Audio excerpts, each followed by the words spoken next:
Question 1. Compliance review shows that a healthcare organization accredited by the Joint Commission has implemented a robust environmental safety program. When assessing the organization's adherence to environmental safety standards, which of the following represents the most appropriate primary framework for ensuring comprehensive compliance? Option A. Program that is primarily designed to meet the specific requirements of the Centers for Medicare and Medicaid Services, CMS, conditions of participation, COPS. Option B. A program that meticulously addresses all individual federal and state environmental regulations independently. Option C. A program that is primarily designed to meet the specific requirements of the Occupational Safety and Health Administration, OSHA. Option D. A program that is primarily designed to meet the Joint Commission's Environment of Care, X standards. The correct answer is B. A program that meticulously addresses all individual federal and state environmental regulations independently. Explanation. Scenario analysis. This scenario presents a common challenge for healthcare environmental managers, HEM, where multiple regulatory bodies and standards may appear to overlap or conflict. The professional challenge lies in accurately identifying the primary governing standard for a specific aspect of environmental safety within a healthcare setting, ensuring compliance without unnecessary duplication of effort or overlooking critical requirements. The Joint Commission's Environment of Care X standards are comprehensive and often integrate or reference other regulatory requirements, making it crucial to understand their scope and applicability. Correct approach analysis. The correct approach prioritizes the Joint Commission's EC standards as the overarching framework for environmental safety in accredited healthcare organizations. The Joint Commission standards are designed to be performance-based and to integrate various regulatory requirements into a cohesive system for patient safety and quality improvement. When a healthcare organization seeks or maintains accreditation from the Joint Commission, adherence to its EC standards is a fundamental requirement. These standards address a broad range of environmental safety issues, including facility maintenance, hazardous materials management, emergency preparedness, and infection control, all of which are critical for a safe healthcare environment. The Joint Commission's approach often encompasses or exceeds the requirements of other federal and state regulations, making it the most direct and comprehensive path to compliance for accredited facilities. Incorrect approach is analysis. An approach that solely focuses on Occupational Safety and Health Administration, OSHA, standards, while important for worker safety, is insufficient as the primary framework for environmental safety in a healthcare setting accredited by the Joint Commission. OSHA standards address specific workplace hazards, but do not encompass the full spectrum of environmental safety concerns relevant to patient care, facility operation, and emergency management as mandated by the Joint Commission.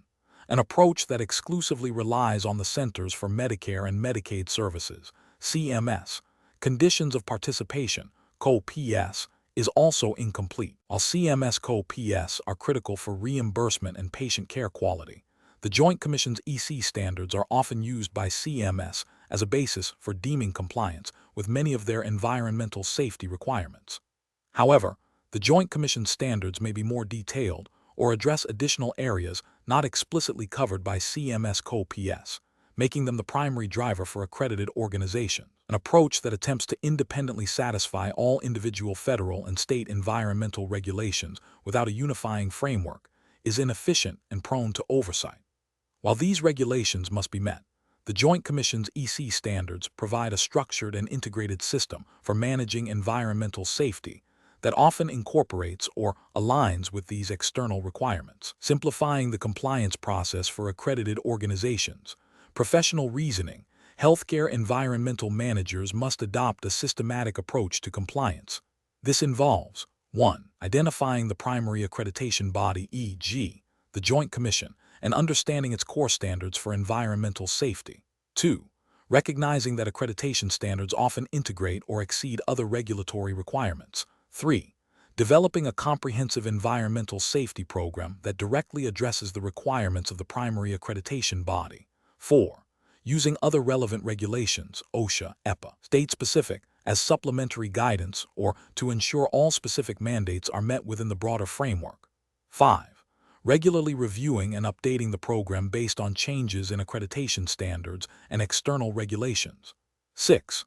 documenting compliance in a manner that clearly demonstrates adherence to the overarching accreditation requirements. Question 2.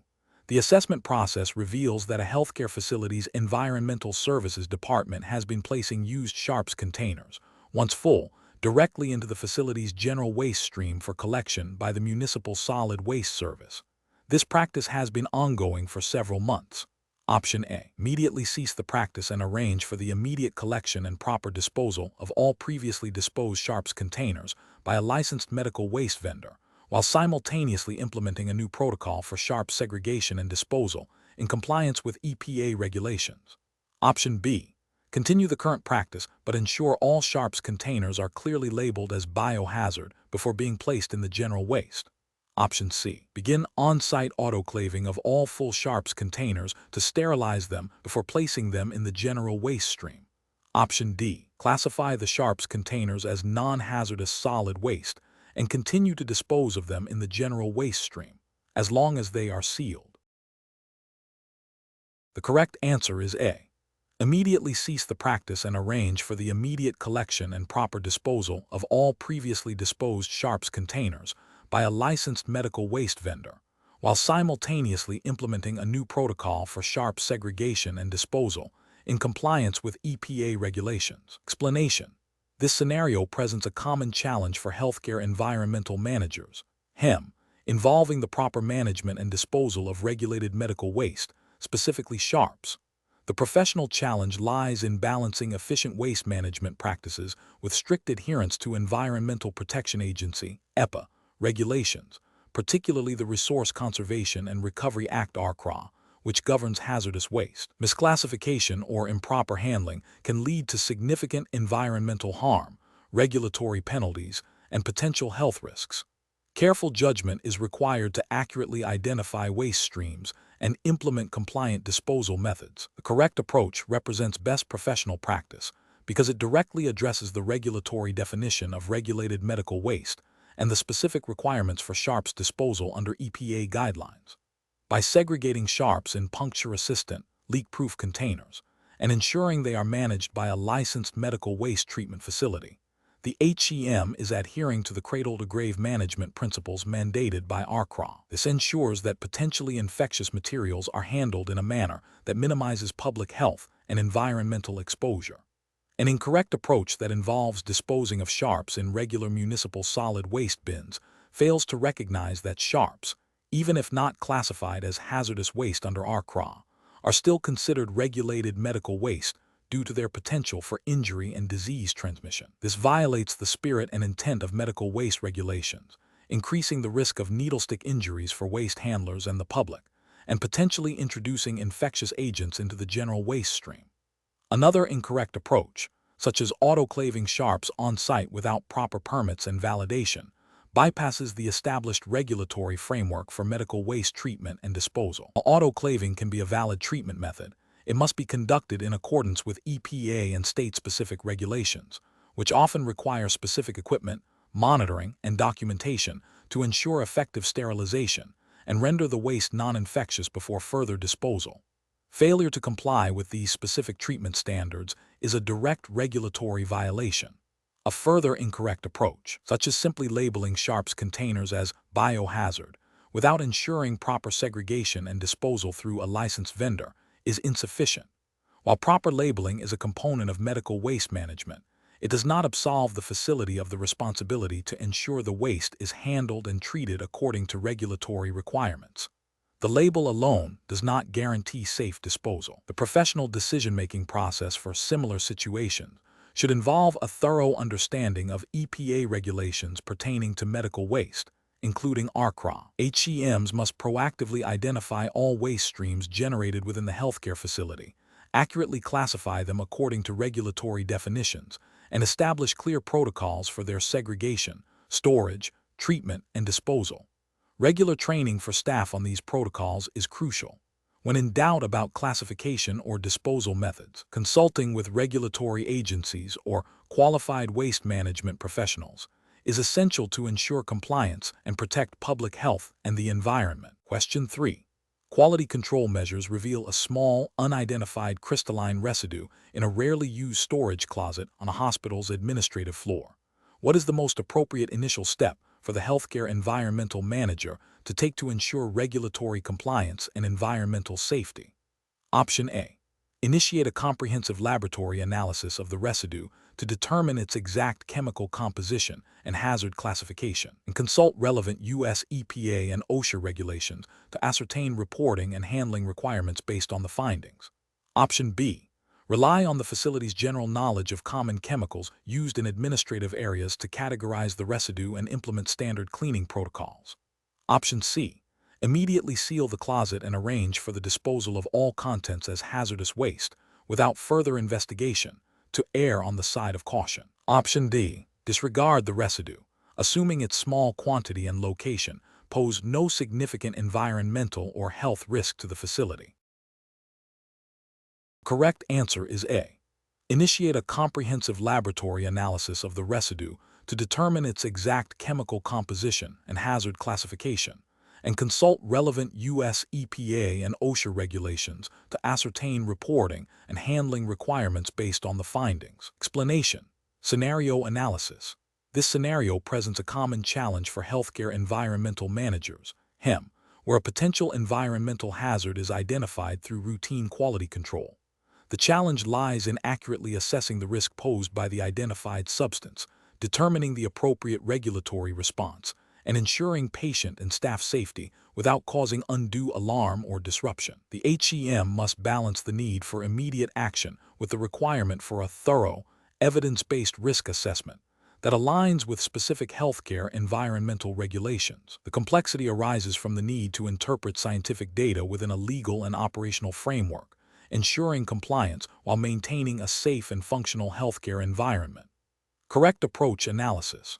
The correct approach involves a systematic, evidence-based risk assessment that directly addresses the identified substance and its potential impact within the healthcare setting. This aligns with the core principles of environmental management and regulatory compliance, which mandate proactive identification, evaluation, and control of environmental hazards.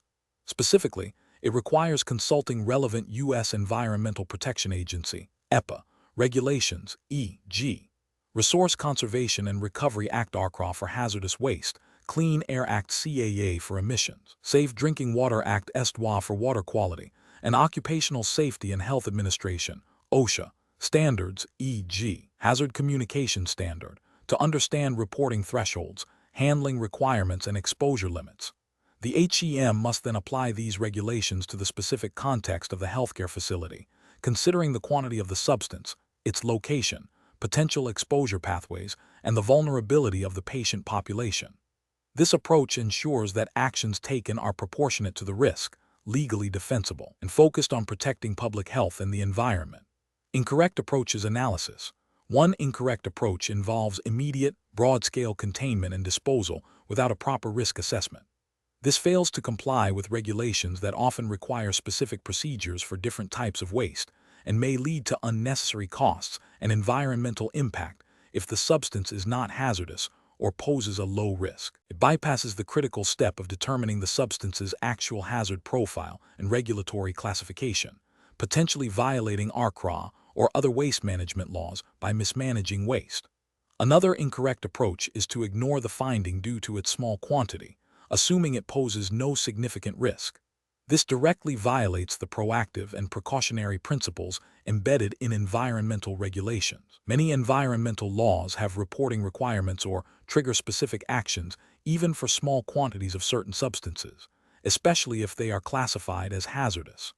This oversight could lead to noncompliance with EPA or state environmental agency mandates, and could result in penalties if the substance later causes harm or is discovered during an inspection. A third incorrect approach is to rely solely on anecdotal information or general industry knowledge, without consulting specific regulatory guidance or conducting laboratory analysis. Environmental regulations are precise, and interpretations must be grounded in official standards and data. This approach risks misclassification of the substance, leading to inappropriate handling, inadequate control measures, and potential violations of OSHA Hazard Communication Standard or EPA regulations concerning chemical safety and environmental protection. Professional reasoning. Professionals should adopt a structured decision-making process that begins with acknowledging the quality control finding. The next step is to identify the substance and its potential hazards, consulting safety data sheets, SDS, and relevant regulatory databases. This is followed by a comprehensive risk assessment that considers the substance's properties, the quantity present, potential exposure routes, and the sensitivity of the environment and population. Based on this assessment, the HEM must consult applicable U.S. federal, state, and local environmental regulations, e.g., EPA, OSHA, state environmental agencies, to determine the required actions, which may include further testing, containment, specialized disposal, reporting, or implementation of enhanced control measures. Documentation of the entire process, from initial finding to final resolution, is crucial for demonstrating compliance and for future reference. Question 4. System analysis indicates that a healthcare facility is planning a significant expansion that will increase its operational footprint and introduce new waste streams. The HEM must ensure that all state and local environmental regulations are identified and integrated into the project's planning and execution phases. Which of the following approaches best ensures absolute priority compliance with these specific jurisdictional requirements? Option A. Proactively engage with the relevant state and local environmental regulatory agencies to identify all applicable regulations, obtain necessary permits, and document all communications and requirements for the expansion project. Option B. Assume that existing environmental permits for the current facility are sufficient for the expanded operations and do not require re-evaluation. Option C. Rely on the construction contractor to identify and implement all environmental compliance measures based on their general understanding of construction regulations. Option D. Implement general industry best practices for environmental management in healthcare settings, as these are likely to encompass most relevant state and local requirements. The correct answer is A. Proactively engage with the relevant state and local environmental regulatory agencies to identify all applicable regulations, obtain necessary permits, and document all communications and requirements for the expansion project. Explanation. This scenario presents a common challenge for healthcare environmental managers, HEM, where a new facility expansion requires adherence to evolving state and local environmental regulations, which may not be fully documented or readily accessible.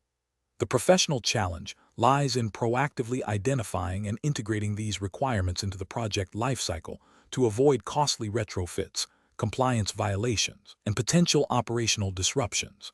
Careful judgment is required to balance project timelines with the imperative of regulatory compliance.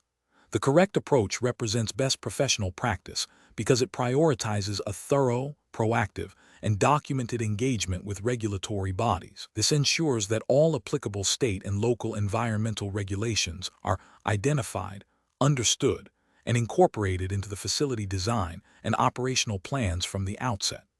This aligns with the ethical responsibility of the HEM to protect public health and the environment, and the regulatory requirement to comply with all applicable laws. Documenting these interactions and requirements provides a clear audit trail and a basis for future compliance efforts. An incorrect approach that relies solely on general industry best practices without specific jurisdictional verification fails to meet the absolute priority of adhering to state and local regulations. This is a regulatory failure because it bypasses the legal mandate to comply with specific jurisdictional requirements. Ethically, it risks exposing the healthcare facility to environmental harm and potential legal repercussions. Another incorrect approach that delegates the responsibility of identifying state and local regulations to the construction contractor without direct HEM oversight is also professionally unacceptable. While contractors are responsible for construction, the HEM has the ultimate accountability for environmental compliance within the healthcare setting. This delegation represents a failure in due diligence and oversight, potentially leading to non-compliance if the contractor's understanding or implementation is incomplete or inaccurate. This is both a regulatory and ethical failure, as it abdicates a core responsibility. A third incorrect approach that assumes existing permits are sufficient without verifying their applicability to the new expansion is a significant regulatory oversight. Permits are often specific to the scope of operations and facility footprint. Expanding a facility typically triggers new or modified permitting requirements. Failing to verify this is a direct violation of regulatory processes and could lead to operating without the necessary authorizations. The professional reasoning framework for such situations involves a systematic process. 1. Initiate early and direct communication with relevant state and local environmental agencies. 2. Request and review all applicable environmental regulations, ordinances, and permitting requirements pertaining to healthcare facility expansions. 3. Document all communications, inquiries, and received guidance from regulatory bodies. 4. Integrate identified regulatory requirements into project planning, design, and construction phases. 5. Establish a system for ongoing monitoring and verification of compliance throughout the facility's life cycle. Question 5. The efficiency study reveals that a new, faster method for disinfecting patient room surfaces has been developed, potentially reducing cleaning staff time by 15% per room. However, the study does not detail the specific antimicrobial efficacy of the new disinfectant or the validated contact times required for effective pathogen inactivation. As the healthcare environmental manager, what is the most appropriate next step to ensure both operational efficiency and robust infection control? Option A. Request a detailed report from the vendor on the cost savings associated with the new method and use this information to justify its adoption. Option B. Rely on the efficiency study's findings and assume the new disinfectant is as effective as the current one, as long as it meets basic safety data sheet requirements. Option C. Implement the new disinfection method immediately to realize the reported time savings and reallocate staff to other tasks. Option D. Conduct an independent validation study to confirm the antimicrobial efficacy and required contact times of the new disinfectant against a broad spectrum of healthcare-associated pathogens, comparing it against current protocols and relevant regulatory guidelines. The correct answer is C. Implement the new disinfection method immediately to realize the reported time savings and reallocate staff to other tasks. Explanation. This scenario presents a common challenge for healthcare environmental managers, HEM, where a seemingly positive efficiency improvement may have unintended negative consequences for infection control and patient safety. The core of the challenge lies in balancing operational efficiency with the paramount responsibility of preventing healthcare-associated infections.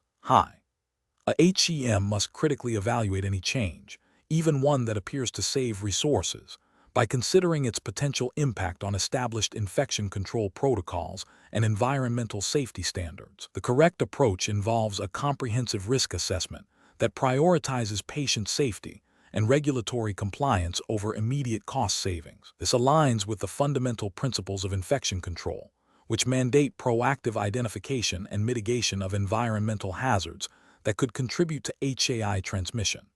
Best professional practice dictates that any proposed change to cleaning or disinfection protocols must be rigorously evaluated for its impact on microbial load reduction, surface integrity, and the potential for cross-contamination. This evaluation should be guided by evidence-based practices and relevant regulatory standards, such as those outlined by the Centers for Disease Control and Prevention, CDC, guidelines for environmental cleaning and disinfection in healthcare facilities, and potentially state or local health department regulations concerning environmental hygiene in healthcare settings. Ethical considerations also demand that patient well-being remains the primary concern, overriding any potential financial benefits of a less effective, albeit more efficient, process. An incorrect approach would be to immediately adopt the new, more efficient process without thorough validation. This represents a significant regulatory and ethical failure. Specifically, it violates the implicit and explicit requirements of maintaining a safe healthcare environment to prevent infections, which is a core tenet of healthcare regulation. Such an approach could lead to increased HAI rates, resulting in patient harm, increased healthcare costs due to prolonged stays and additional treatments, and potential legal and reputational damage to the facility. It demonstrates a lack of due diligence and a failure to uphold the professional standards expected of a HEM. Another incorrect approach would be to focus solely on the reported time savings without considering the efficacy of the cleaning agents or methods used. This overlooks the critical aspect of microbial inactivation, which is the primary goal of environmental cleaning in healthcare. Regulatory bodies expect that cleaning processes are not just fast, but effective in reducing pathogen transmission. The professional decision-making process for similar situations should involve a systematic, evidence-based approach. First, clearly define the proposed change and its stated benefits. Second, identify all potential risks associated with the change, particularly concerning infection control and environmental safety. Third, consult relevant regulatory guidelines and best practice recommendations. Fourth, conduct a pilot study or validation process to objectively assess the effectiveness of the new approach against established benchmarks. Fifth, document all findings, risk assessments, and decisions. Finally, communicate the rationale for the decision to all relevant stakeholders, ensuring transparency and accountability. Question 6. Risk assessment procedures indicate a potential for increased airborne particulate matter in a critical care unit due to the introduction of new medical equipment. As the healthcare environmental manager, which of the following actions is the most appropriate initial step to address this finding? Option A. Conduct a detailed environmental impact assessment to evaluate the specific particulate matter generated, its potential health effects on patients and staff, and identify relevant regulatory standards for air quality in healthcare settings, while also consulting with equipment manufacturers and facilities engineering. Option B. Rely on existing protocols for general air quality monitoring, assuming the new equipment falls within acceptable parameters based on previous experience with similar devices. Option C. Immediately implement a temporary air filtration system in the affected unit to mitigate any potential immediate risks, deferring a full assessment until operational pressures subside. Option D. Inform the unit manager of the potential issue and request they instruct staff to minimize activity in the immediate vicinity of the new equipment until further notice. The correct answer is A. Conduct a detailed environmental impact assessment to evaluate the specific particulate matter generated, its potential health effects on patients and staff, and identify relevant regulatory standards for air quality in healthcare settings, while also consulting with equipment manufacturers and facilities engineering. Explanation.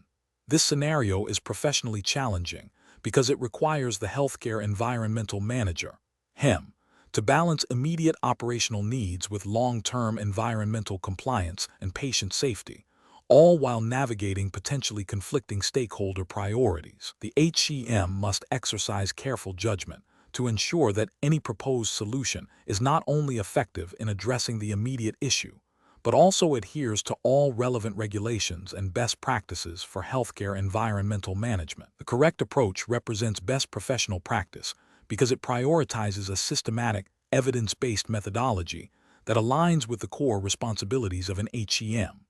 This involves a thorough impact assessment that considers all potential environmental and health consequences, consults relevant regulatory frameworks, such as those governing waste management, air quality, and water safety in healthcare settings, and involves stakeholder engagement to ensure buy-in and comprehensive understanding. This proactive and integrated approach minimizes risks, ensures compliance, and promotes a safer healthcare environment, which is the fundamental ethical and professional obligation of an HEM. An incorrect approach that focuses solely on cost reduction without a comprehensive impact assessment fails to meet regulatory requirements for environmental protection and risk management. This could lead to noncompliance with environmental laws, potential fines, and more importantly, risks to patient and staff health due to inadequate waste handling or emission controls. Ethically, it violates the principle of prioritizing patient and community well-being. Another incorrect approach that relies on anecdotal evidence or past practices without re-evaluating current regulations and potential impacts is also professionally unacceptable. Healthcare environments are dynamic, and regulations evolve. Relying on outdated information can lead to significant compliance gaps and exposure to new or previously unrecognized environmental hazards. This demonstrates a lack of due diligence and a failure to maintain current professional knowledge. A third incorrect approach that bypasses established protocols for environmental management and directly implements a solution without proper review or approval, even if seemingly efficient, undermines the integrity of the environmental management system. This can lead to unforeseen consequences, such as improper disposal of hazardous materials or inadequate containment of infectious agents, creating significant health and safety risks and violating established governance structures designed to ensure safety and compliance. The professional reasoning process for similar situations should involve 1. Clearly defining the problem and its scope. 2. Identifying all relevant regulatory requirements and best practices. 3. Conducting a comprehensive impact assessment, considering environmental health, safety, and operational factors. 4. Engaging relevant stakeholders, including clinical staff, facilities management, and regulatory bodies if necessary. 5. Evaluating potential solutions based on their effectiveness, compliance, cost efficiency, and long-term sustainability. 6. Documenting the entire process and the rationale for the chosen solution. 7. Implementing the solution with appropriate monitoring and evaluation. Question 7. The control framework reveals a need to optimize cleaning and disinfection protocols across a large hospital, considering the imperative to prevent healthcare-associated infections and ensure regulatory compliance. Which of the following strategies best addresses process optimization for cleaning and disinfection? Option A. Adopting the least expensive, readily available broad-spectrum disinfectant for all surfaces throughout the hospital to maximize cost savings and simplify inventory management. Option B. Implementing a tiered approach to disinfection based on the specific risks and environmental needs of different patient care areas, utilizing EPA-registered disinfectants with validated efficacy against relevant pathogens, and ensuring adequate staff training on correct application and contact times. Option C. Standardizing on a single, highly potent disinfectant that is effective against a wide range of microorganisms, regardless of specific surface material compatibility or the need for specialized protocols in certain areas. Option D. Focusing solely on increasing the frequency of cleaning without verifying the efficacy of the cleaning agents or ensuring proper contact times for disinfection. The correct answer is B. Implementing a tiered approach to disinfection based on the specific risks and environmental needs of different patient care areas, utilizing EPA-registered disinfectants with validated efficacy against relevant pathogens, and ensuring adequate staff training on correct application and contact times. Explanation. The control framework reveals a critical need for optimizing cleaning and disinfection protocols within a healthcare setting to ensure patient safety and prevent healthcare-associated infections. This scenario is professionally challenging because it requires balancing efficacy of disinfection with resource constraints, staff training, and the specific environmental needs of different patient care areas. Careful judgment is required to select protocols that are not only compliant with regulatory standards, but also practically implementable and sustainable. The correct approach represents best professional practice because it prioritizes evidence-based protocols that are validated for efficacy against specific pathogens prevalent in healthcare environments, while also considering the unique risks and cleaning frequencies required for different zones, e.g., operating rooms versus patient rooms.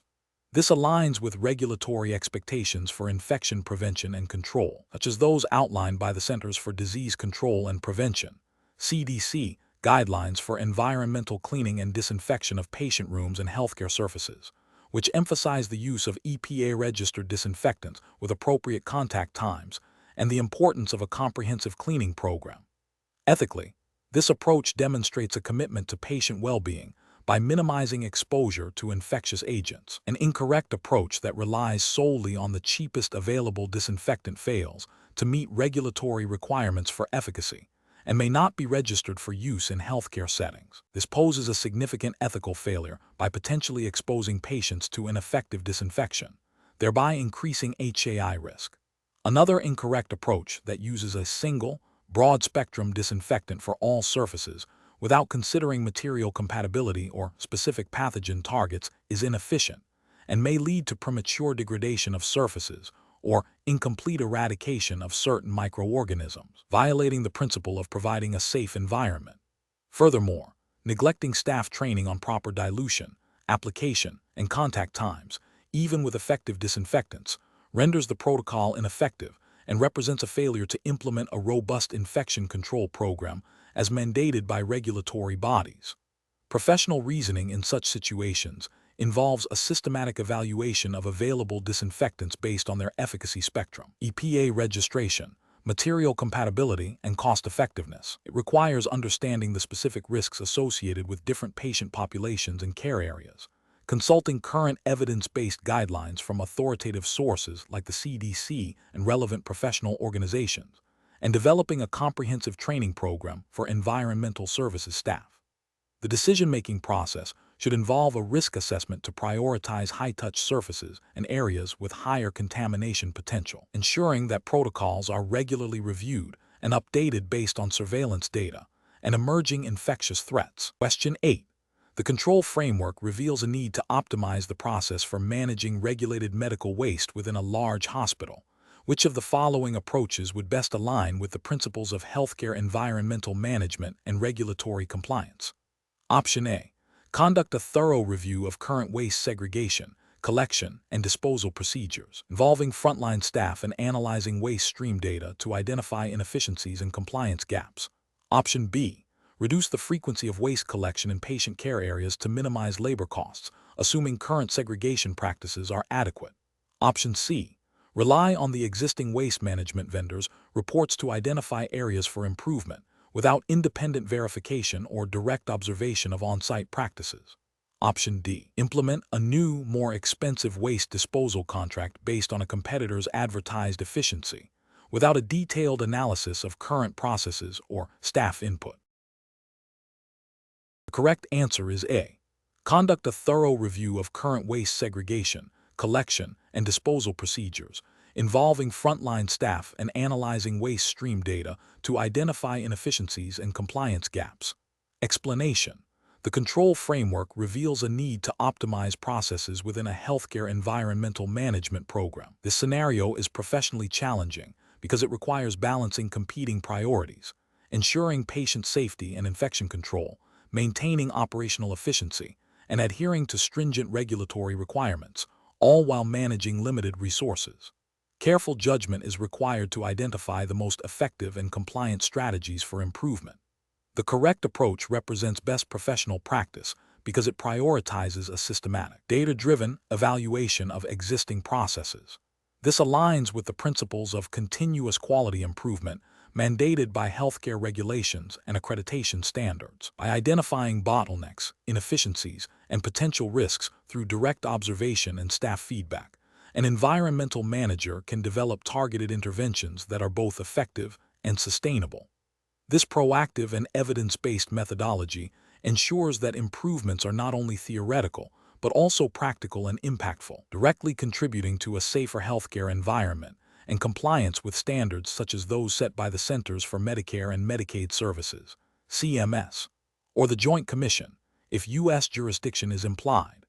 An incorrect approach that focuses solely on cost reduction without considering the impact on infection control protocols would represent a significant regulatory and ethical failure. This could lead to non-compliance with infection prevention standards, increasing the risk of healthcare-associated infections, which directly violates the core mission of patient safety and could result in severe penalties from regulatory bodies. Another incorrect approach that relies on anecdotal evidence or personal opinion rather than objective data collection would fail to provide a robust basis for decision-making. This undermines the credibility of the proposed changes and could lead to ineffective or even detrimental process modifications, again, risking regulatory noncompliance and compromising patient care.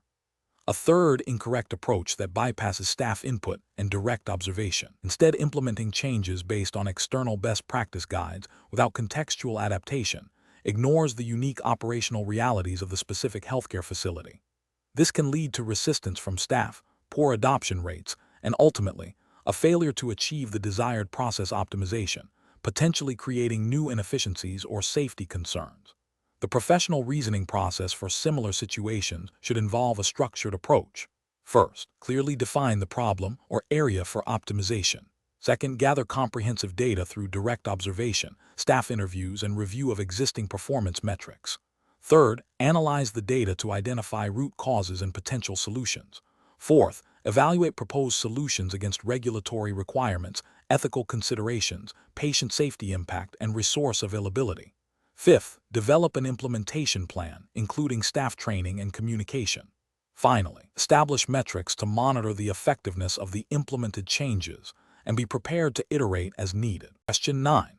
Assessment of which green building standard, LEED or BREEAM, would be most appropriate for a new U.S.-based hospital facility, considering the unique demands of healthcare operations and the prevailing U.S. environmental and health regulations. Option A. The standard that has the most widespread adoption globally, as this indicates a proven track record and ease of implementation for any building type. Option B. The standard that primarily focuses on energy efficiency, as this is the most significant environmental impact for any building. Option C. The standard that offers the lowest initial certification cost, as this will minimize upfront investment for the hospital. Option D. A comparative analysis of LEED and BREEAM, focusing on their respective healthcare-specific credits, performance metrics, and alignment with U.S. environmental and health regulations to determine the most suitable standard for a hospital setting. The correct answer is D. A comparative analysis of LEED and BREEAM, focusing on their respective healthcare-specific credits, performance metrics, and alignment with U.S. environmental and health regulations to determine the most suitable standard for a hospital setting.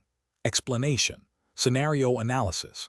This scenario presents a common challenge for healthcare environmental managers, HEM, when faced with the need to implement sustainable building practices. The challenge lies in selecting the most appropriate green building standard for a new healthcare facility, considering the unique operational demands, regulatory environment, and patient care priorities inherent in healthcare settings.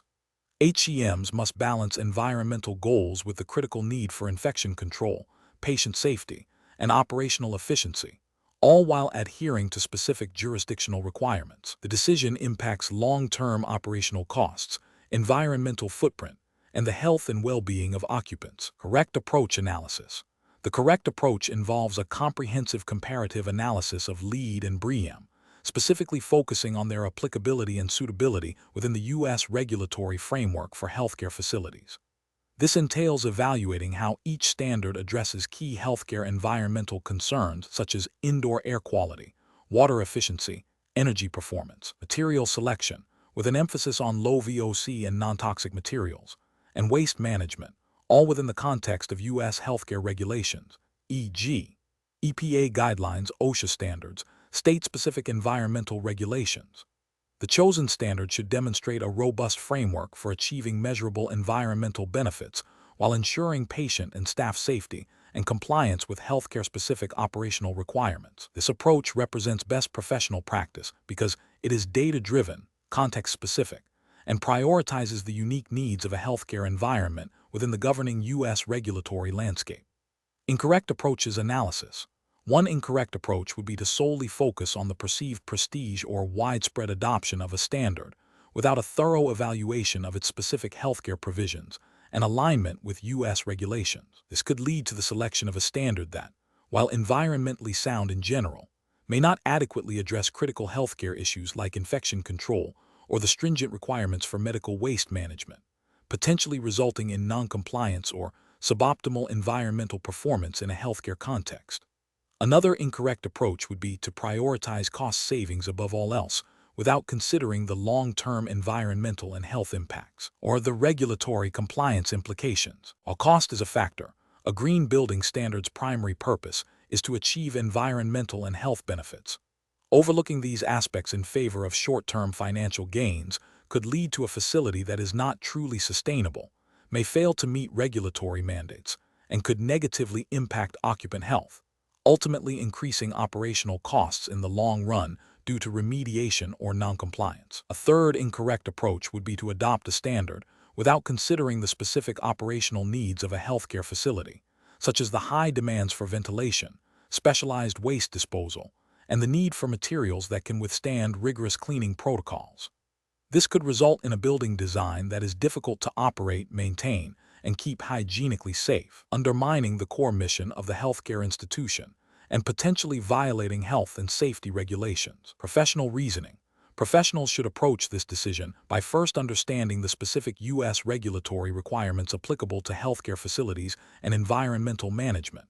This includes identifying relevant federal, state, and local laws and guidelines. Next, they should conduct a detailed comparative analysis of LEED and BREEAM, focusing on their healthcare-specific credits, performance metrics, and alignment with U.S. healthcare environmental standards.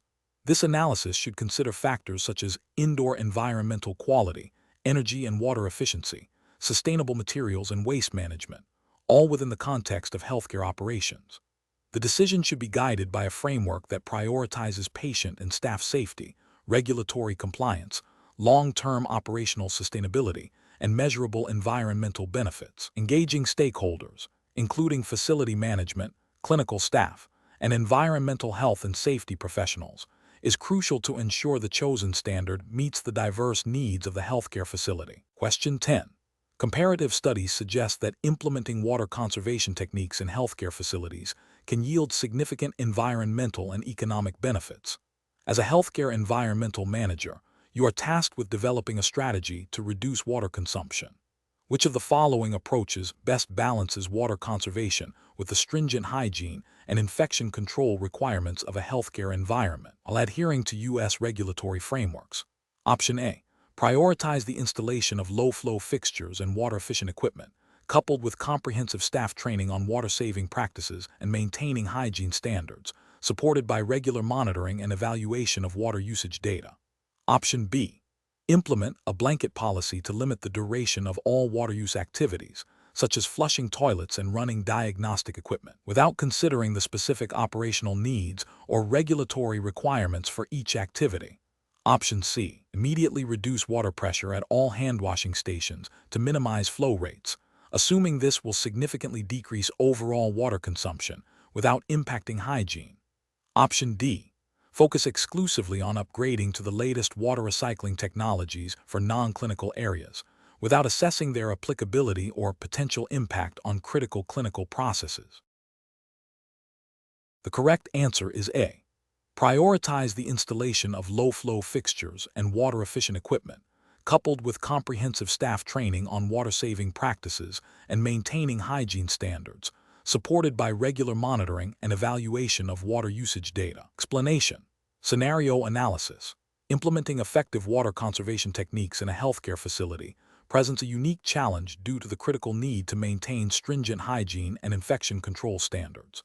Balancing water reduction with the non-negotiable requirements for hand washing, sterilization, and sanitation necessitates a nuanced understanding of both environmental best practices and healthcare-specific regulations. The potential for unintended consequences, such as compromising patient safety or operational efficiency, demands careful planning and a thorough assessment of all proposed solutions. Correct approach analysis. The correct approach involves a comprehensive assessment of existing water usage patterns, identifying areas of high consumption, and then implementing a multifaceted strategy that prioritizes low-flow fixtures, water-efficient equipment, and staff education. This aligns with the principles of responsible resource management and environmental stewardship, which are increasingly expected within healthcare settings. Specifically, adherence to guidelines from bodies like the Environmental Protection Agency, EPA, Water Sense Program, which promotes water-efficient products and practices, and relevant state-level environmental regulations regarding water usage and wastewater discharge would be paramount. The focus on staff training reinforces the ethical obligation to ensure all personnel understand their role in conservation and the importance of maintaining hygiene standards while doing so. This approach is best professional practice because it is data-driven, prioritizes patient safety, and is grounded in established environmental and public health guidelines. Incorrect approaches analysis. Implementing water-saving measures without a thorough assessment of their impact on infection control protocols is a significant regulatory and ethical failure. For instance, simply reducing water pressure at sinks without ensuring adequate flow for effective hand washing could violate OSHA standards for workplace safety and CDC guidelines for infection prevention. Similarly, installing water-efficient equipment without verifying its efficacy in sterilization processes could compromise patient safety and lead to non-compliance with FDA regulations for medical devices. Relying solely on technology without engaging staff in education and behavioral change is also problematic, as it overlooks the human element crucial for sustained conservation and can lead to workarounds that negate the intended benefits.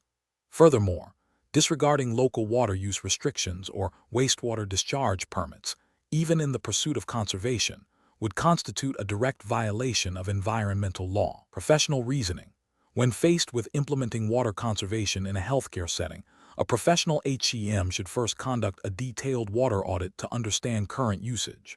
This audit should be followed by a risk assessment to identify any potential impacts on infection control, patient care, and operational processes.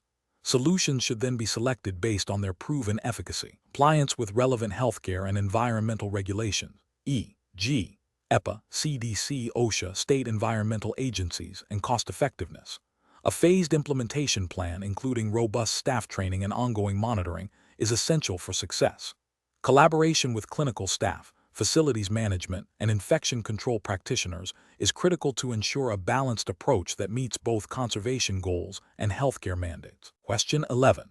The risk matrix shows a significant potential for infectious disease transmission and environmental contamination if regulated medical waste is not adequately treated before disposal. The facility's administration is pushing for the most cost-effective disposal solution, suggesting a local landfill that accepts untreated waste, citing budget constraints. As the healthcare environmental manager, what is the most appropriate course of action? Option A. Segregate all waste streams and dispose of them separately at various facilities, prioritizing the cheapest option for each stream without verifying the specific treatment and disposal capabilities for regulated medical waste. Option B. Propose a novel, unproven waste treatment method that claims to reduce waste volume significantly at a lower cost, without prior regulatory approval or validation. Option C. Accept the administration's recommendation to use the local landfill for untreated waste to immediately reduce disposal costs, assuming the landfill has adequate containment measures. Option D. Advocate for the use of an approved waste treatment technology, such as autoclaving or incineration, that meets regulatory standards for pathogen inactivation, and then dispose of the treated waste in an approved landfill, even if it incurs higher initial costs. The correct answer is D. Advocate for the use of an approved waste treatment technology, such as autoclaving or incineration, that meets regulatory standards for pathogen inactivation, and then dispose of the treated waste in an approved landfill, even if it incurs higher initial costs. Explanation. Scenario analysis. This scenario presents a professional challenge due to conflicting priorities, ensuring patient safety and environmental protection through proper waste management versus the immediate financial pressures of a healthcare facility. The HEM must navigate these competing demands while adhering to stringent regulatory requirements for healthcare waste treatment and disposal. The ethical dilemma arises when a cost-saving measure potentially compromises established best practices and regulatory compliance, necessitating a decision that balances economic realities with public health and environmental stewardship. Correct approach analysis. The correct approach prioritizes regulatory compliance and established best practices for healthcare waste treatment and disposal. This involves selecting a method that effectively inactivates infectious agents and minimizes environmental harm, even if it incurs higher initial costs. Adherence to regulations, such as those governing the treatment of regulated medical waste, e.g., autoclaving or incineration that meets emission standards, and the subsequent disposal of treated waste in approved landfills, is paramount. This approach upholds the HEM's ethical responsibility to protect public health and the environment, ensuring the facility operates within legal and moral boundaries. It also mitigates long-term risks associated with noncompliance, such as fines, reputational damage, and potential health crises. Incorrect approach is analysis. Choosing a disposal method solely based on the lowest immediate cost, without verifying its efficacy in inactivating pathogens or its compliance with environmental regulations, represents a significant regulatory and ethical failure. This approach disregards the fundamental purpose of healthcare waste management, which is to prevent the spread of infection and protect the environment. It could lead to the release of infectious agents into the community or the contamination of soil and water, violating public health mandates and environmental protection laws. Opting for a treatment method that is not approved or validated for healthcare waste, even if it appears to reduce waste volume, is another critical failure. This bypasses established scientific and regulatory standards for waste inactivation, potentially leaving infectious materials untreated and posing a direct risk. Such an action would contravene specific guidelines for medical waste processing and disposal, leading to noncompliance and potential health hazards. Ignoring the need for proper segregation of waste streams before treatment and disposal is also a regulatory and ethical lapse. Different types of healthcare waste, e.g., sharps, pathological waste, chemical waste, require specific handling and treatment protocols. Failure to segregate can lead to ineffective treatment of certain waste types or the improper mixing of hazardous and non-hazardous materials, compromising the overall safety and compliance of the waste management system. Professional reasoning. When faced with such a dilemma, a HEM should first consult the relevant regulatory framework governing healthcare waste treatment and disposal within their jurisdiction. This includes understanding the specific requirements for different waste categories, approved treatment technologies, and disposal pathways. The HEM should then conduct a thorough risk assessment, evaluating the potential public health and environmental impacts of each proposed disposal method, alongside its cost-effectiveness. Engaging in transparent communication with facility administration, highlighting the regulatory obligations and ethical imperatives, is crucial. Seeking expert advice from waste management specialists or regulatory bodies can also inform the decision-making process. Ultimately, the decision must prioritize compliance, safety, and environmental protection, even if it requires advocating for increased budgetary allocation for appropriate waste management practices. Question 12. To address the challenge of a hospital administration pushing for immediate cost reduction that could compromise existing sustainability initiatives, such as a robust recycling program and energy-efficient lighting upgrades, what is the most ethically and professionally sound course of action for the healthcare environmental manager? Option A. Immediately halt all sustainability initiatives to demonstrate compliance with the administration's cost-cutting directive, prioritizing short-term financial gains above all else. Option B. Suggest replacing existing sustainability programs with less effective but cheaper alternatives, without conducting a thorough environmental impact assessment of the proposed changes. Option C. Propose a revised sustainability plan that identifies cost-neutral or cost-saving sustainability measures, while clearly articulating the long-term environmental and financial benefits of maintaining or expanding existing programs, and seeking phased implementation of any necessary changes. Option D. Advocate for the continuation of all current sustainability programs without modification, emphasizing their importance without offering alternative cost-saving solutions or acknowledging the administration's financial concerns. The correct answer is C. Propose a revised sustainability plan that identifies cost-neutral or cost-saving sustainability measures, while clearly articulating the long-term environmental and financial benefits of maintaining or expanding existing programs, and seeking phased implementation of any necessary changes. Explanation. This scenario presents a professional challenge for a healthcare environmental manager, HEM, due to the inherent conflict between immediate cost savings and long-term environmental stewardship, which is a core ethical and regulatory responsibility within healthcare. The HEM must balance financial pressures with the imperative to uphold sustainable practices that contribute to patient well-being and community health, aligning with the principles of environmental justice and public health. The correct approach represents best professional practice because it prioritizes a comprehensive, data-driven evaluation of sustainability initiatives, seeking to integrate them into the healthcare facility's operations in a way that is both environmentally responsible and financially viable in the long run. This aligns with regulatory frameworks that encourage or mandate waste reduction, energy efficiency, and the use of environmentally preferable products in healthcare settings, often found in guidelines from bodies like the U.S. Environmental Protection Agency, EPA, or state-level environmental protection agencies, and implicitly supported by healthcare accreditation bodies that assess environmental safety and sustainability. It demonstrates a commitment to the triple bottom line, people, planet, and profit, which is increasingly expected in modern healthcare management. An incorrect approach that focuses solely on immediate cost reduction without considering the environmental impact fails to meet the HEM's ethical obligations.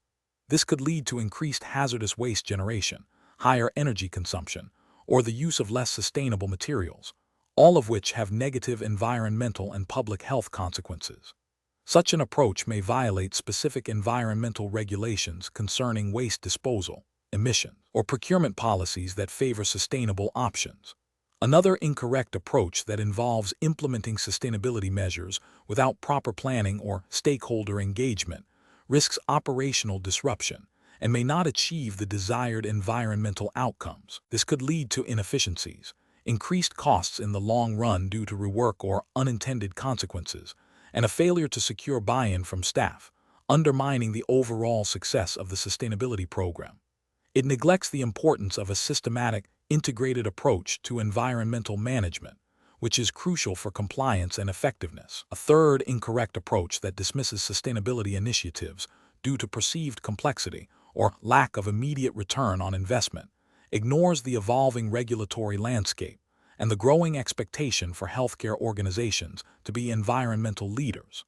This can result in the facility falling behind industry best practices, facing potential future regulatory penalties, and missing opportunities for cost savings through efficiency gains and reputational enhancement. The professional decision-making process for similar situations should involve a thorough assessment of potential sustainability initiatives, including their environmental benefits, operational feasibility, and financial implications. This requires engaging with relevant stakeholders, consulting regulatory guidelines and best practices, and developing a phased implementation plan that balances short-term needs with long-term goals. A risk-benefit analysis, considering both environmental and financial factors, is essential. Question 13. The monitoring system demonstrates that a specific batch of expired pharmaceuticals, along with used cleaning solutions containing various chemical agents, are being consolidated for disposal. The HEM needs to determine the appropriate classification for these waste streams. Which of the following actions best aligns with the regulatory framework for hazardous waste identification and classification in a U.S. healthcare setting? Option A. Conduct a thorough review of the safety data sheets, SDS, for the expired pharmaceuticals and cleaning solutions, and consult the facility's waste management plan and relevant EPA regulations, e.g., 40 CFR Part 261, to determine if either stream exhibits hazardous characteristics, ignitability, corrosivity, reactivity, toxicity, or is a listed hazardous waste. Option B. Segregate the expired pharmaceuticals from the cleaning solutions and dispose of them separately as general medical waste, while contracting with a general waste disposal service for the cleaning solutions without further characterization. Option C. Rely on the waste disposal vendor to perform the hazardous waste determination for both streams, assuming their expertise will ensure proper classification and compliance. Option D. Classify both waste streams as non-hazardous based on the assumption that expired pharmaceuticals are only a medical waste concern and cleaning solutions are typically managed as industrial waste. Correct answer is D. Classify both waste streams as non-hazardous based on the assumption that expired pharmaceuticals are only a medical waste concern and cleaning solutions are typically managed as industrial waste. Explanation. Scenario analysis. This scenario presents a common challenge for healthcare environmental managers, HEM, in accurately identifying and classifying hazardous waste streams generated within a healthcare facility. The complexity arises from the diverse nature of materials used in healthcare, some of which may exhibit hazardous characteristics, ignitability, corrosivity, reactivity, toxicity, or be specifically listed as hazardous waste under regulatory frameworks. Misclassification can lead to significant environmental, health, and safety risks, as well as substantial legal and financial penalties. The HEM must possess a thorough understanding of the applicable regulations to ensure proper management and disposal. Correct approach analysis. The correct approach involves a systematic process of waste characterization, referencing the specific regulatory definitions and criteria for hazardous waste. This includes consulting the facility's waste management plan, reviewing safety data sheets, SDS, for chemicals used, and potentially conducting laboratory analysis if the waste's characteristics are not readily apparent. The HEM must then apply the established regulatory framework, e.g., EPA-RCRA in the U.S., to determine if the waste meets the definition of hazardous waste, either by characteristic or by listing. This ensures compliance with cradle-to-grave management requirements, including proper storage, labeling, transportation, and disposal at permitted facilities, thereby protecting human health and the environment. Incorrect approach is analysis. One incorrect approach is to assume that all waste generated in a healthcare setting is non-hazardous simply because it is not overtly infectious or radioactive. This overlooks the potential for chemical hazards present in many healthcare materials, such as certain disinfectants, solvents, or expired pharmaceuticals, which can be ignitable, corrosive, reactive, or toxic. This failure to investigate and characterize waste streams violates the fundamental principle of hazardous waste management and regulatory compliance.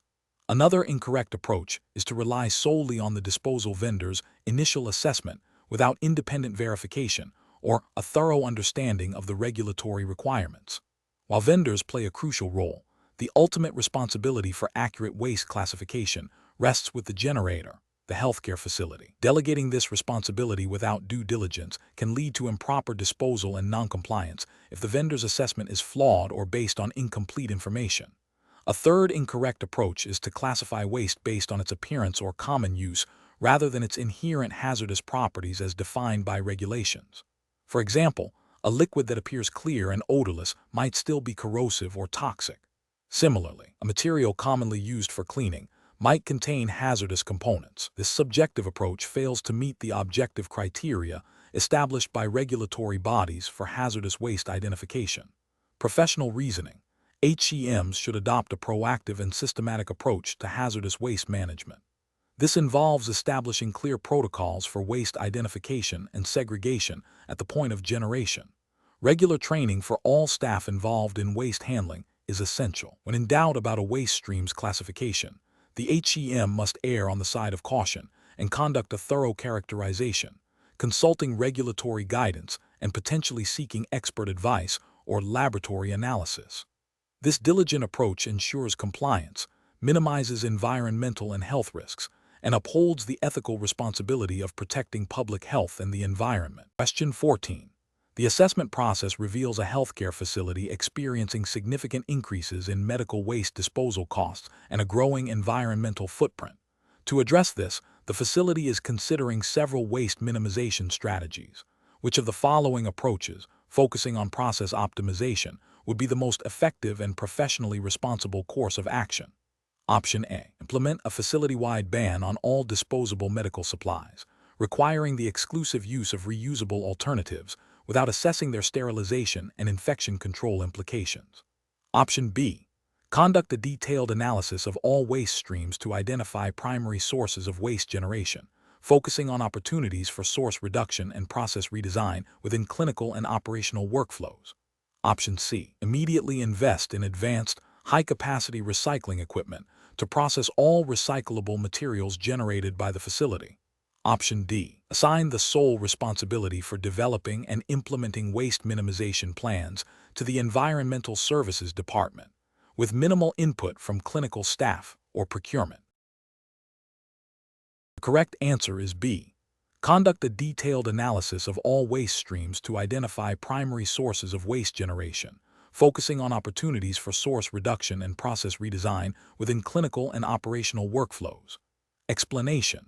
The assessment process reveals a healthcare facility struggling with escalating waste disposal costs and environmental impact. This scenario is professionally challenging because it requires a HEM to balance operational efficiency, regulatory compliance, and environmental stewardship. The pressure to reduce costs can sometimes conflict with the resources needed for robust waste minimization programs. Careful judgment is required to identify strategies that are both effective and sustainable within the healthcare setting. The correct approach represents best professional practice because it focuses on a systematic, data-driven methodology to identify and implement waste minimization strategies. This aligns with the principles of continuous improvement and proactive environmental management mandated by regulatory frameworks. By analyzing waste streams, engaging stakeholders, and prioritizing source reduction, the facility can achieve significant cost savings and reduce its environmental footprint, demonstrating a commitment to both fiscal responsibility and environmental health. This approach is ethically sound as it prioritizes preventing harm to the environment and public health. An incorrect approach that focuses solely on increasing recycling efforts without addressing the root causes of waste generation is professionally unacceptable. While recycling is important, it is a downstream solution. Failing to prioritize source reduction and process optimization means the facility continues to generate excessive waste, making recycling efforts less efficient and more costly. This can lead to regulatory scrutiny for not adequately implementing waste management plans and an ethical failure to proactively minimize environmental harm.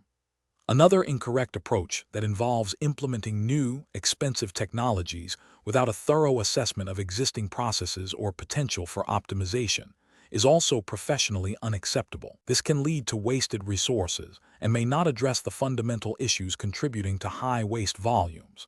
It demonstrates a lack of due diligence and a failure to adhere to best practices in process improvement, potentially violating guidelines that encourage cost-effective and evidence-based solutions. A third incorrect approach that involves delegating waste minimization responsibilities solely to the Environmental Services Department without broader organizational buy-in and integration into clinical workflows is professionally unsound. Waste generation in healthcare is a multi-departmental issue. Without collaboration and education across all relevant areas, such as procurement, clinical staff, and administration, any minimization efforts will be fragmented and ultimately ineffective, failing to achieve comprehensive waste reduction goals and potentially leading to non-compliance with broader environmental management directives. Professionals should use a decision-making framework that begins with a comprehensive waste stream analysis to understand what is being generated in what quantities and from where. This should be followed by stakeholder engagement to foster a shared understanding and commitment. Prioritization of strategies should follow the waste hierarchy: reduce, reuse, recycle, recover, and dispose. Implementation should be phased, with clear metrics for success and ongoing monitoring and evaluation to ensure continuous improvement and compliance with all applicable regulations. Question 15.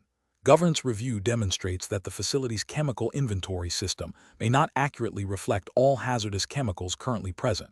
As the healthcare environmental manager, what is the most appropriate initial step to ensure comprehensive identification of hazardous chemicals? Option A. Limit the review to only those chemicals explicitly listed on the facility's Master Hazardous Waste Manifest. Option B. Rely on the most recently generated facility-wide inventory report, assuming it is accurate and up-to-date. Option C. Conduct a thorough physical inspection of all storage areas, review safety data sheets, SDS, for all identified chemicals and cross-reference findings with existing inventory logs. Option D. Assume that all chemicals stored within departments not typically associated with hazardous waste generation are non-hazardous. The correct answer is C. Conduct a thorough physical inspection of all storage areas, review safety data sheets, SDS, for all identified chemicals and cross-reference findings with existing inventory logs. Explanation: scenario analysis. This scenario presents a common challenge in healthcare environmental management: the potential for undocumented or misidentified hazardous chemicals within a facility. The professional challenge lies in ensuring the safety of staff, patients, and the environment by proactively identifying and managing these risks, even when existing documentation is incomplete. This requires a systematic and thorough approach that goes beyond simply relying on readily available information. Careful judgment is needed to prioritize actions and allocate resources effectively to address potential hazards. Correct approach analysis. The correct approach involves a multifaceted strategy that prioritizes direct observation and verification. This includes physically inspecting storage areas, reviewing inventory logs against actual stock, and consulting safety data sheets, SDS, for all chemicals present. This method aligns with best professional practices and regulatory requirements for hazardous chemical management, such as those outlined by OSHA Hazard Communication Standard 29 CFR 1910, 1200 in the U.S. This standard mandates that employers identify and communicate chemical hazards to employees.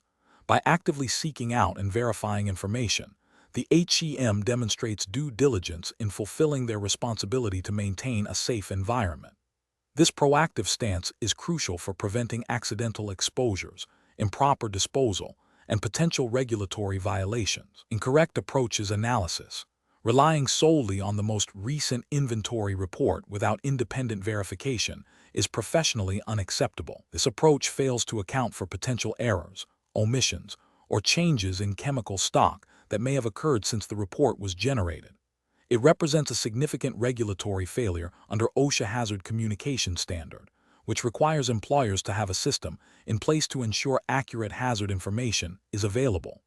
Ethically, it compromises the safety of individuals who may come into contact with undocumented hazardous substances. Assuming all chemicals in a specific department are non-hazardous without explicit confirmation is also professionally unacceptable. This assumption bypasses the fundamental requirement of identifying and assessing chemical hazards. It is a direct violation of the principle of hazard identification, a cornerstone of environmental health and safety management. This could lead to improper handling, storage, and disposal, posing risks to personnel and the environment, and failing to meet regulatory obligations. Limiting the review to only chemicals listed on the facility's Master Hazardous Waste Manifest is insufficient. While the manifest tracks hazardous waste, it does not encompass all hazardous chemicals present in the facility that may not yet be considered waste or are used in processes not directly related to waste generation. This approach creates a blind spot for potentially hazardous materials that are in active use or storage, leading to incomplete hazard identification and management, and a failure to comply with comprehensive chemical safety regulations. Professional reasoning. Professionals in healthcare environmental management should employ a decision-making framework that emphasizes a systematic and verifiable approach to hazard identification. This framework should include 1. Understanding the regulatory landscape relevant to hazardous chemical management, e.g., OSHA, EPA in the U.S. 2. Implementing a robust inventory and verification process that includes physical inspections, SDS review, and cross-referencing with available documentation. 3. Prioritizing chemicals based on potential risk and volume.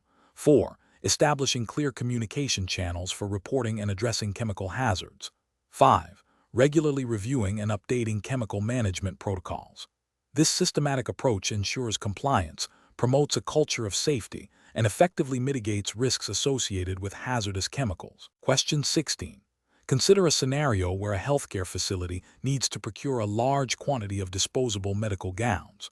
The procurement department has identified two primary suppliers: Supplier A, whose gowns are competitively priced and readily available but with no stated environmental credentials, and Supplier B, whose gowns are slightly more expensive but are made from recycled materials and are certified by a recognized environmental standard for biodegradability. The HEM is tasked with advising on the most appropriate procurement decision from a sustainability perspective, adhering to relevant healthcare environmental management guidelines. Which of the following approaches best aligns with sustainable procurement practices in this context? Option A. Select Supplier A because the lower initial cost and immediate availability are paramount for operational efficiency and patient care, with environmental impact being a secondary consideration. Option B. Recommend a pilot program for Supplier B's gowns, but proceed with a large order from Supplier A to ensure immediate supply chain stability, deferring significant sustainability investments until future budget cycles. Option C. Prioritize Supplier B due to their use of recycled materials and environmental certification, recognizing the long-term benefits of reduced environmental impact and alignment with sustainability goals, even with a slightly higher initial cost. Option D. Request further information from both suppliers regarding their waste management practices during manufacturing, but ultimately choose Supplier A based on price and availability as the primary decision factors. The correct answer is C.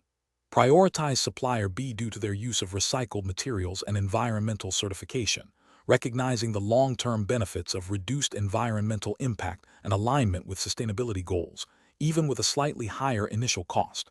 Explanation. This scenario presents a common challenge for healthcare environmental managers, HEM, in navigating the complexities of sustainable procurement within a regulated environment. The core difficulty lies in balancing the immediate need for essential medical supplies with the long-term environmental and ethical imperatives of sustainable sourcing, all while adhering to stringent healthcare regulations and procurement policies. HEMs must demonstrate a nuanced understanding of how to integrate environmental considerations into established purchasing processes without compromising patient care or operational efficiency. The correct approach prioritizes a comprehensive evaluation that considers the full life cycle impact of products, aligning with the principles of sustainable procurement as often mandated or encouraged by healthcare sector guidelines and environmental regulations. This involves actively seeking out suppliers with demonstrable environmental certifications, transparent supply chains, and a commitment to reducing waste and hazardous materials. Such an approach not only mitigates environmental risks, but also enhances the healthcare facility's reputation and can lead to long-term cost savings through reduced waste disposal and energy consumption. It reflects best professional practice by proactively embedding environmental stewardship into the organization's operational framework, demonstrating compliance with evolving regulatory expectations and ethical responsibilities. An incorrect approach that solely focuses on the lowest initial cost fails to account for the hidden environmental and social costs associated with a product's life cycle, such as disposal fees, energy consumption during use, and potential environmental remediation. This approach is professionally unacceptable as it directly contravenes the spirit and often the letter of sustainable procurement policies and environmental regulations that aim to minimize the healthcare sector's ecological footprint. It also risks reputational damage and potential future liabilities. Another incorrect approach that relies on vague supplier assurances without independent verification or specific environmental metrics overlooks the critical need for accountability and evidence-based decision-making. This can lead to greenwashing and a failure to achieve genuine sustainability goals, violating ethical obligations to operate transparently and responsibly. Finally, an approach that disregards environmental impact entirely in favor of immediate availability, while seemingly practical in emergencies, becomes a regulatory and ethical failure when it becomes the default procurement strategy, neglecting the ongoing responsibility to seek more sustainable alternatives. Professionals should employ a decision-making framework that begins with understanding the specific regulatory requirements and organizational policies related to sustainable procurement. This involves conducting thorough research into product life cycles, supplier environmental performance, and available certifications. A risk-based assessment should then be applied, considering both environmental and operational impacts.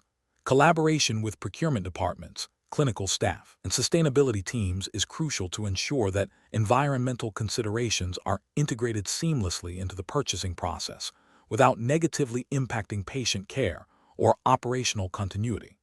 Regular review and adaptation of procurement strategies based on new information and evolving best practices are also essential components of professional decision-making in this area. Question 17.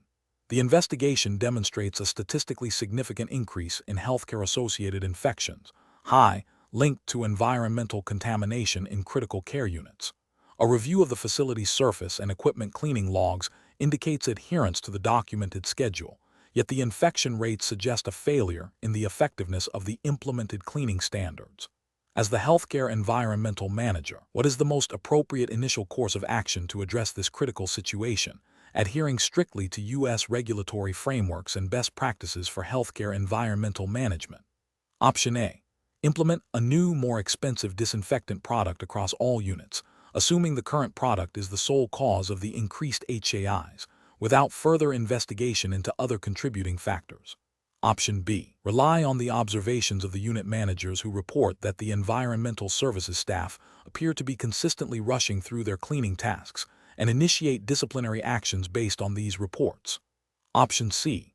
Conduct a comprehensive audit of current cleaning protocols, disinfectant efficacy, equipment maintenance, and staff training, comparing findings against CDC guidelines for environmental infection control and OSHA standards for healthcare worker safety. Option D. Immediately increase the frequency of all surface and equipment cleaning in the affected units by 50% and mandate overtime for environmental services staff to ensure completion. The correct answer is C. Conduct a comprehensive audit of current cleaning protocols, disinfectant efficacy, equipment maintenance, and staff training, comparing findings against CDC guidelines for environmental infection control and OSHA standards for healthcare worker safety. Explanation. Scenario analysis. This scenario presents a common challenge in healthcare environmental management, balancing the need for stringent cleaning standards with operational realities and resource constraints. The investigation's findings highlight a potential gap between established protocols and actual practice, which can have significant implications for patient safety and infection control. The professional challenge lies in identifying the root cause of the discrepancy and implementing effective, sustainable solutions that align with regulatory requirements and best practices. Correct approach analysis. The correct approach focuses on a comprehensive, evidence-based review of the existing cleaning protocols and their implementation. This involves evaluating the efficacy of current disinfectants, the adequacy of cleaning procedures, the frequency of cleaning, and the training provided to environmental services staff. By comparing these elements against established standards, such as those outlined by the Centers for Disease Control and Prevention, CDC guidelines for environmental infection control in healthcare facilities, and relevant Occupational Safety and Health Administration (OSHA) standards for workplace safety, the HEM can identify specific areas for improvement. This approach is best professional practice because it is systematic, data-driven, and directly addresses the potential failure points in the cleaning process, thereby mitigating infection risks and ensuring compliance with regulatory mandates. It prioritizes patient and staff safety by seeking to optimize the environmental hygiene of the healthcare setting. Incorrect approaches analysis. One incorrect approach might involve solely increasing the frequency of cleaning without a thorough assessment of the current protocols. This could lead to wasted resources, staff burnout, and may not address underlying issues with the effectiveness of the cleaning agents or techniques used. It fails to meet the regulatory expectation of implementing evidence-based practices and could be seen as a superficial fix rather than a systemic solution. Another incorrect approach could be to assume that the current protocols are adequate and that the observed issues are due to staff negligence. This overlooks the possibility of flawed protocols, inadequate training, or environmental factors that hinder effective cleaning. Ethically, it places undue blame on staff without proper investigation and fails to uphold the HEM's responsibility to ensure a safe and compliant environment. It also neglects the regulatory requirement to investigate and address deviations from established standards. Third incorrect approach might be to rely on anecdotal evidence or the opinions of a few staff members to guide corrective actions. This lacks the rigor required for effective environmental management and can lead to the implementation of ineffective or even counterproductive measures. It deviates from the professional standard of using objective data and established guidelines to inform decision-making, potentially leading to noncompliance with healthcare environmental standards. Professional reasoning. When faced with such a discrepancy, a healthcare environmental manager should adopt a systematic problem-solving approach. This begins with clearly defining the problem and its potential impact. Next, gather objective data through direct observation, audits, and review of existing records. Compare these findings against relevant regulatory standards and best practice guidelines. Based on this analysis, develop targeted interventions that address the root cause. Implement these interventions, provide necessary training and resources, and establish a robust monitoring and evaluation system to ensure sustained compliance and continuous improvement. This iterative process ensures that interventions are effective, efficient, and aligned with the overarching goal of maintaining a safe and healthy healthcare environment. Question 18. Upon reviewing the latest environmental monitoring report, you discover that the HEPA filtration system in a critical operating room suite is operating at a reduced efficiency, potentially compromising the sterile environment. The surgical team has a high-priority, complex procedure scheduled in that suite within the next 2 hours, and rescheduling would cause significant disruption and potential patient harm due to delayed treatment. What is the most ethically and professionally responsible course of action? Option A. Proceed with the procedure, instructing the surgical team to implement enhanced personal protective equipment protocols as a compensatory measure for the reduced filtration efficiency. Option B. Advise the surgical team to proceed with the procedure and address the HEPA filtration system repair after the scheduled surgeries for the day are completed to minimize operational disruption. Option C. Recommend postponing the procedure until the HEPA filtration system is fully repaired and its performance is verified to meet all regulatory standards for operating room air quality. Option D. Inform the surgical team of the filtration issue, but leave the final decision to proceed or postpone entirely to them, without providing a detailed risk assessment of the environmental compromise. The correct answer is C. Recommend postponing the procedure until the HEPA filtration system is fully repaired and its performance is verified to meet all regulatory standards for operating room air quality. Explanation: scenario analysis. This scenario presents a common ethical dilemma for a healthcare environmental manager, HEM, where patient safety and operational efficiency are in direct conflict. The challenge lies in balancing the immediate need for a critical medical procedure with the potential long-term risks associated with suboptimal air quality, especially in a sensitive healthcare environment. The HEM must exercise sound professional judgment, prioritizing patient well-being and regulatory compliance over expediency. Correct approach analysis. The correct approach prioritizes patient safety and regulatory compliance by advocating for the postponement of the procedure until the air quality issue is fully resolved and verified. This aligns with the fundamental ethical obligation of healthcare providers to do no harm and the HEM's responsibility to maintain a safe and healthy environment as mandated by relevant healthcare regulations and standards, e.g., those governing infection control and environmental safety in healthcare settings, which would be specific to the exam's jurisdiction. Proactively addressing the air quality issue before it impacts patient care demonstrates a commitment to best professional practice and risk mitigation. Incorrect approaches analysis. One incorrect approach involves proceeding with the procedure while implementing minimal, temporary measures. This is professionally unacceptable because it knowingly exposes patients to potential risks, such as increased susceptibility to airborne pathogens or exacerbation of respiratory conditions, without fully mitigating the identified air quality deficiency. This approach violates the principle of do no harm and potentially contravenes specific regulatory requirements for environmental controls in healthcare facilities, which often mandate specific air change rates, filtration efficiencies, and pressure differentials for different areas. Another incorrect approach is to defer the decision to the medical team without providing a comprehensive risk assessment. While collaboration is crucial, the HEM has the specialized knowledge and responsibility to identify and communicate environmental risks. Abrogating this responsibility is a failure of professional duty and could lead to an uninformed decision by the medical team, potentially overlooking critical environmental factors that could impact patient outcomes. This neglects the HEM's role as a guardian of environmental safety within the facility. A third incorrect approach is to prioritize the immediate operational demand by ignoring the air quality report until a more convenient time. This is a severe ethical and regulatory failure. It demonstrates a disregard for patient safety and a lack of commitment to maintaining a healthy environment. Such inaction could lead to adverse patient events, reputational damage to the facility, and significant legal and regulatory penalties for non-compliance with environmental health and safety standards. Professional reasoning. When faced with such a dilemma, a HEM should follow a structured decision-making process. 1.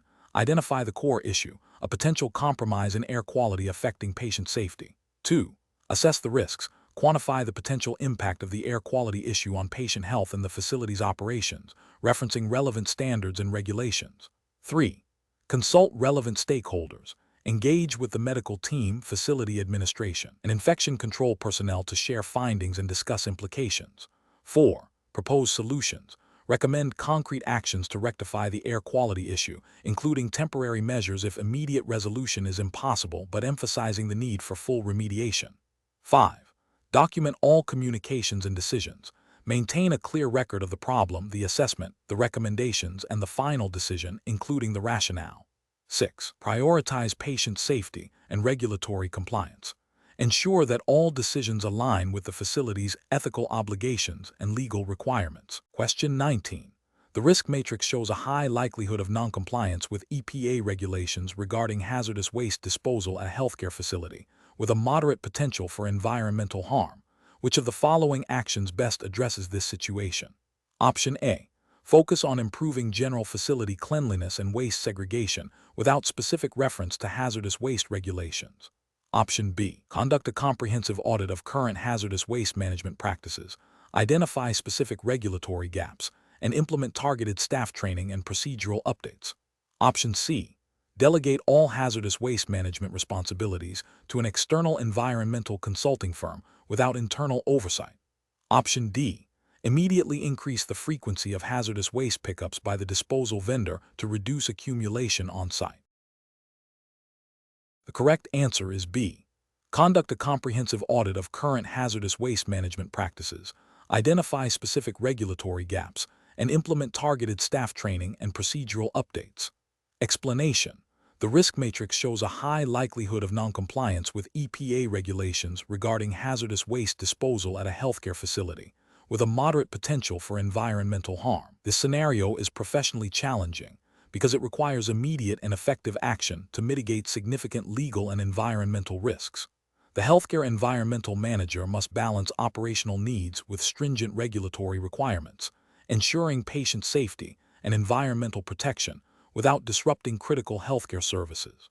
The correct approach represents best professional practice because it prioritizes a systematic, evidence-based strategy that directly addresses the identified risks. This involves a thorough review of current waste management protocols against specific EPA mandates, such as the Resource Conservation and Recovery Act (RCRA), implementing targeted training for staff involved in waste handling, updating disposal procedures to align with regulatory standards, and establishing robust monitoring mechanisms are all critical steps. This proactive and comprehensive strategy not only aims for immediate compliance, but also builds a sustainable environmental management system, thereby minimizing future risks and demonstrating due diligence. An incorrect approach that involves merely increasing the frequency of waste collection without investigating the root cause of the noncompliance is professionally unacceptable. This fails to address the underlying issues, such as improper segregation, labeling, or storage of hazardous waste, which are likely contributing to the high risk score. Ethically and regulatorily, this approach is deficient as it does not ensure actual compliance with EPA standards, but rather attempts to mask the problem.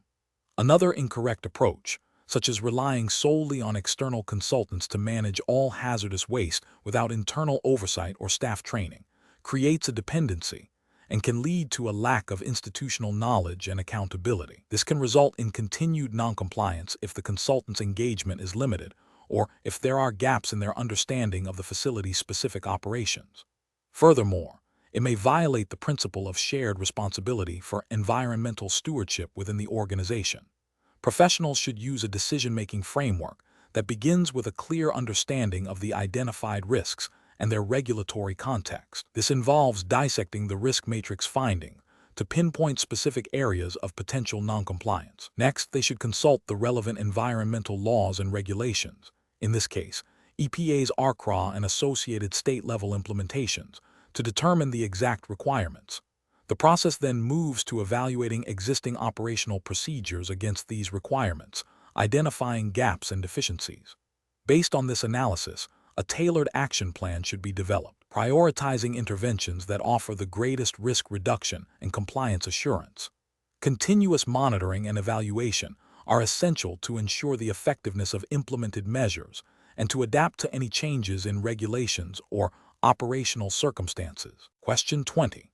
Examination of the data shows a new state environmental regulation has been enacted that mandates specific disposal methods for a particular type of regulated medical waste, which differs from the current disposal method outlined in the facility's long-standing local waste management agreement. The healthcare facility's current waste management provider operates under the existing local agreement. What is the most appropriate initial course of action for the healthcare environmental manager? Option A. Inform the local waste management provider that they must immediately comply with the new state regulation and adjust their services accordingly, assuming they will manage the necessary changes. Option B. Continue to follow the existing local waste management agreement, as it is the established protocol, and wait for the local authorities to issue updated guidance. Option C. Proceed with implementing the new state regulations' disposal methods independently, without consulting the state agency or the local waste management provider, to ensure immediate compliance. Option D. Immediately contact the state environmental agency to seek clarification on the new regulations requirements and discuss potential implementation strategies, while also initiating communication with the local waste management provider to understand their capacity to adapt to the new state mandate. The correct answer is D. Immediately contact the state environmental agency to seek clarification on the new regulations requirements and discuss potential implementation strategies, while also initiating communication with the local waste management provider to understand their capacity to adapt to the new state mandate. Explanation. Scenario analysis. This scenario presents a common challenge for healthcare environmental managers, HEM, where a new state regulation directly impacts existing local waste management protocols. The challenge lies in balancing compliance with both levels of government, understanding potential conflicts, and ensuring patient safety and environmental protection without disrupting essential healthcare operations. The HEM must act as a bridge between regulatory bodies and operational realities, requiring a nuanced understanding of legal frameworks and practical implementation. Correct approach analysis. The correct approach involves a proactive and collaborative engagement with both state and local authorities. This demonstrates best professional practice by prioritizing a thorough understanding of the new state regulation, its specific requirements, and its interaction with existing local ordinances. By seeking clarification from the state environmental agency and engaging local waste management officials, the HEM ensures accurate interpretation and identifies potential conflicts early. This collaborative process allows for the development of a compliant and practical solution that minimizes disruption and risk. Ethically, this approach upholds the HEM's responsibility to protect public health and the environment while adhering to legal mandates. Incorrect approaches analysis. Ignoring the new state regulation and continuing with existing local protocols is a direct violation of state law and creates significant legal and environmental risk. This approach demonstrates a failure to stay abreast of regulatory changes and a disregard for the hierarchy of laws, where state regulations typically supersede local ones when in conflict. Implementing the new state regulation without consulting local authorities or assessing its impact on current infrastructure could lead to operational inefficiencies, increased costs, and potential noncompliance with local waste handling permits or agreements. This approach shows a lack of due diligence and an incomplete understanding of the practical implications of regulatory changes. Assuming the local waste management provider will automatically adapt to the new state regulation without explicit communication and confirmation is negligent. This relies on an assumption rather than verified compliance, potentially leaving the healthcare facility in violation if the provider systems or understanding are not aligned with the new requirements. This failure to verify compliance with a critical service provider is a significant professional and ethical lapse. Professional reasoning. When faced with new or conflicting regulations, HEM should adopt a systematic approach. 1. Identify the new regulation and its scope. 2. Determine the hierarchy of applicable laws. State generally supersedes local. 3. Consult the issuing regulatory body for clarification and guidance. 4. Assess the impact of the new regulation on existing operational procedures, infrastructure, and contracts. 5. Engage relevant stakeholders, including local authorities and service providers, to ensure coordinated compliance. 6.